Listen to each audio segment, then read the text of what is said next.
Hello students, आज हम discuss करने वाले हैं कि हम याद किस प्रकार से करें। क्योंकि अधिकतर स्टूडेंट्स की ये प्रॉब्लम होती है कि मैम हम पढ़ते तो बहुत हैं लेकिन हमें याद नहीं होता है, हम भूल जाते हैं और बार बार हमें एक ही टॉपिक को पढ़ना पड़ता है। हम क्या कर सकते हैं कि हम अच्छे से पढ़ाई कर सकें, उसको आगे अपने भविष्य में उपयोग भी ले सकें और एग्जाम को भी क्रैक कर सकें। तो स्टूडेंट्स, इसके लिए आपको कुछ एक पॉइंट्स फॉलो करने होंगे जो आज हम इस वीडियो में डिस्कस करने वाले हैं।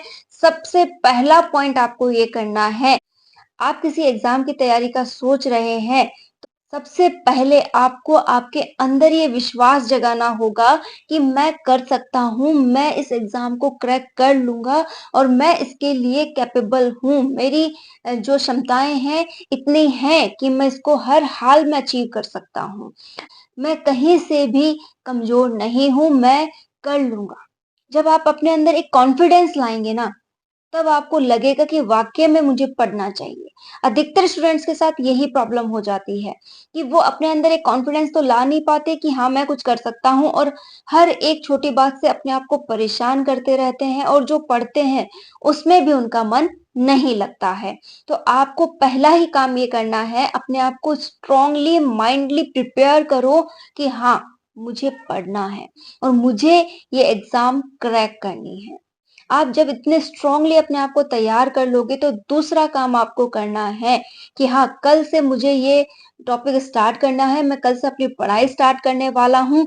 तो आज आपको उसकी प्लानिंग करनी है कि हाँ मुझे इस एग्जाम के बारे में मैंने सोचा है, इस एग्जाम को मैं क्रैक करना चाहता हूँ। तो सबसे पहले मैंने इसके सिलेबस को ले लिया है, अच्छी बुक लिस्ट भी मैंने ले ली है और जितना भी इसके लिए मुझे कलेक्शन लेना था वो सब कुछ मैं ले चुका हूँ और अब मैं तैयार हूँ कल से पढ़ने के लिए। तो कल जब आपका रूटीन स्टार्ट हो तो आप वो रूटीन पहले ही दिन लिख कर सोएं। ये हर दिन का होना चाहिए कि आपका डेली रूटीन जब भी आप रात को सोने जाएं उससे पहले लिखा हुआ हो। इससे होगा ये कि आपका समय बचना स्टार्ट हो जाएगा। जैसे ही अब अगर आपने सुबह जल्दी उठने का प्लानिंग किया था तो आप उठ गए, आपने आपके रूटीन के अकॉर्डिंग एक टॉपिक लिया और उसे पढ़ना भी स्टार्ट कर दिया। याद रखिएगा, सबसे पहला काम यही होता है कि उस एग्जाम के बारे में आपको सारी डिटेल्स पता हो।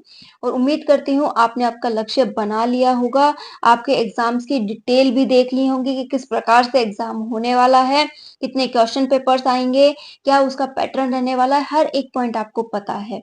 तो अब मेन काम पर बात कर लेते हैं जो कि है स्टडी। स्टडी का डेली रूटीन हमें डेली बना के सोना है और हर दिन उसी रूटीन को फॉलो करना है और अपने मन में हर हाल में अपने डेली रूटीन को रखना है कि कुछ भी हो जाए मुझे आज का दिन जो मैंने डिसाइड किया है कि मुझे ये टॉपिक्स पढ़ने हैं, इन्हें क्लियर करना है, वो मैं हर हाल में करूंगा। जब तक कोशिश हो सके उसे आज ही कंप्लीट करूं। ऐसा करने से आप में आपकी जो भी एग्जाम है उसके प्रति लगन दुगनी हो जाएगी कि हाँ चलो मैं पढ़ पा रहा हूँ, मैं कुछ कर पा रहा हूँ, तो शायद मैं इसके लिए बहुत कुछ कर सकता हूँ, शायद मैं इसे अचीव कर सकता हूँ। अपने आप में आपको अच्छा फील होने लगेगा और जब आपका मन एक्सेप्ट कर लेगा कि आप सिलेक्शन ले सकते हैं तो आपका पढ़ने में मन भी लगने लगेगा। क्योंकि अधिकतर स्टूडेंट्स का पढ़ाई में मन नहीं लगता है।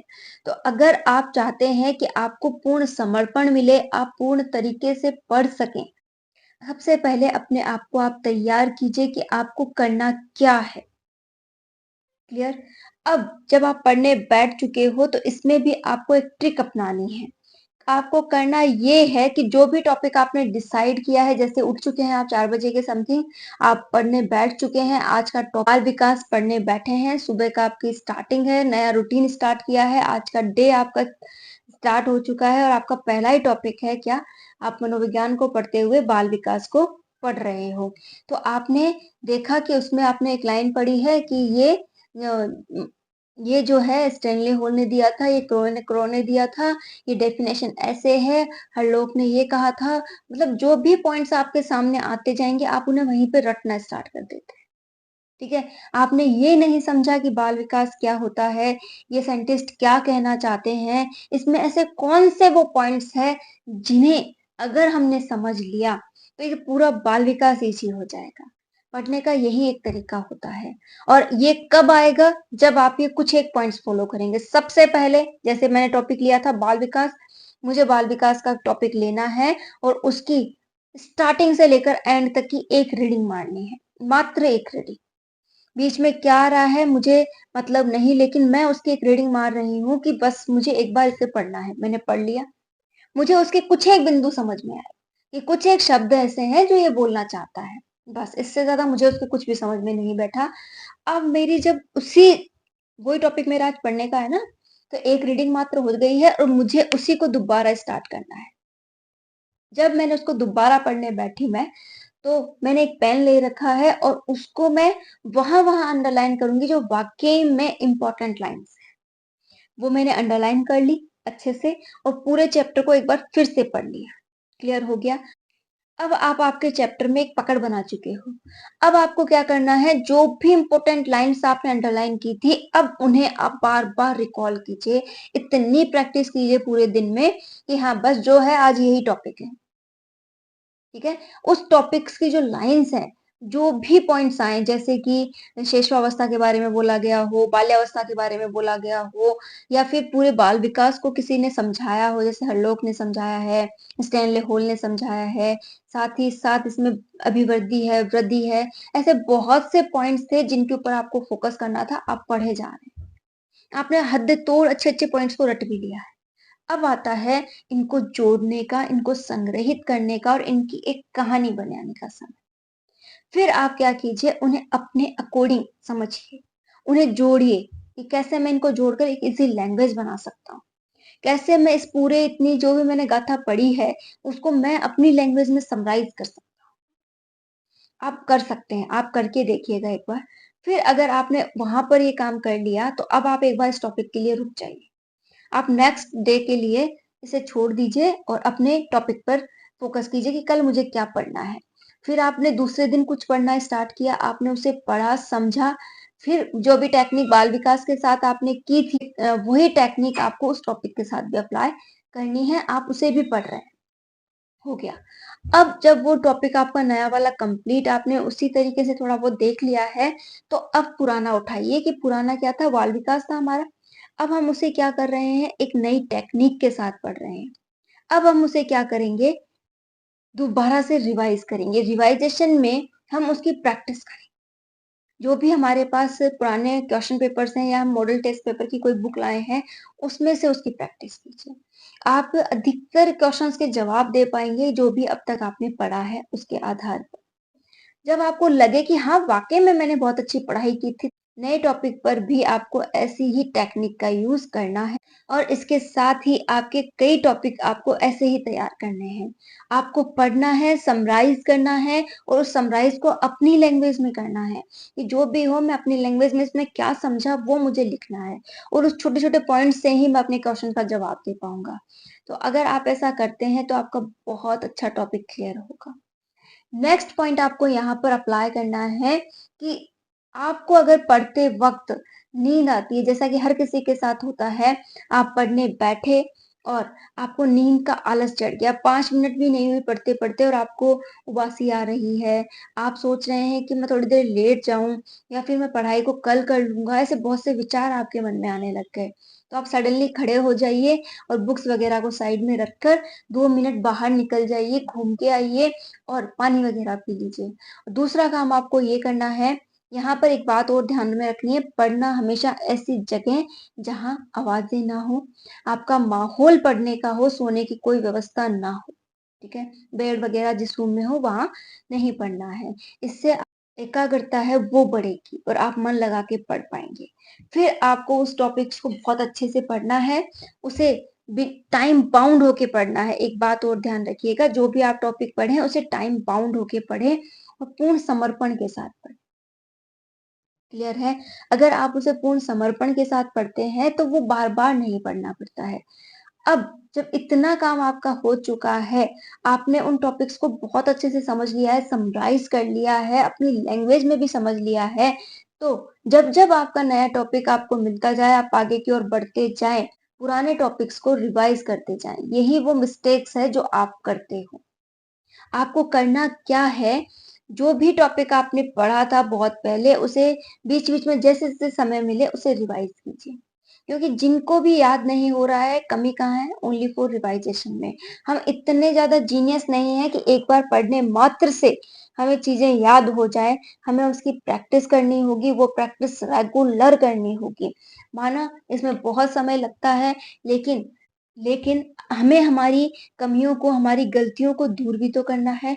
उन्हें दूर करने के लिए अगर कुछ एक्स्ट्रा करना पड़ रहा है तो हम वो करेंगे। हमें रिवाइज़ अगर बार-बार करना पड़ रहा है तो हम रिवाइज़ बार-बार करेंगे। स्टूडेंट्स एक ही पॉइंट याद रखना है कि जो भी करना है हमें खुद करना है। अपने आप में झाँकिए। आज मैं आपको एक टास्क देती हूँ, आप में कितनी गलतियाँ हैं, आप क्या-क्या गलत करते हैं, उनकी एक लिस्ट बना लीजिए। जैसे सुबह जल्दी नहीं उठ पाते हैं, आप अच्छे से पढ़ नहीं पाते हैं, आपको टेंशन रहती है कि मैं किस प्रकार से सेलेक्ट होंगी, क्या पता मेरा कुछ होगा या नहीं होगा। और ऐसे बहुत से पॉइंट्स जैसे आपको पढ़ने में ज़ोर आता है, आप इज़िली लिख नहीं पाते हैं या फिर आप किसी से जल्दी से कॉन्टैक्ट नहीं कर पाते हैं, आपकी जो भी कमियाँ हैं, उन्हें एक लिस्ट में लिख लीजिए और उनमें से कुछ ना कुछ रोज़ बदलने की कोशिश कीजिए। जैसे मैंने जो आज गलती की पढ़ने में वो मैं कल नहीं करूँगा और इसी प्रकार से आप धीरे-धीरे अपनी गलतियों को जब कम करते जाएँगे, उस लिस्ट में से काटते जाएँगे, तो आपको लगेगा कि आप एक बहुत अच्छी पर्सनैलिटी बनते जा रहे हैं, जिससे हर कोई मिलना चाहेगा। आप भी अगर कुछ अच्छा करना चाहते हैं, तो पहले 2 काम आपको करने होंगे कि उस काम के लिए अपने आप को तैयार करो।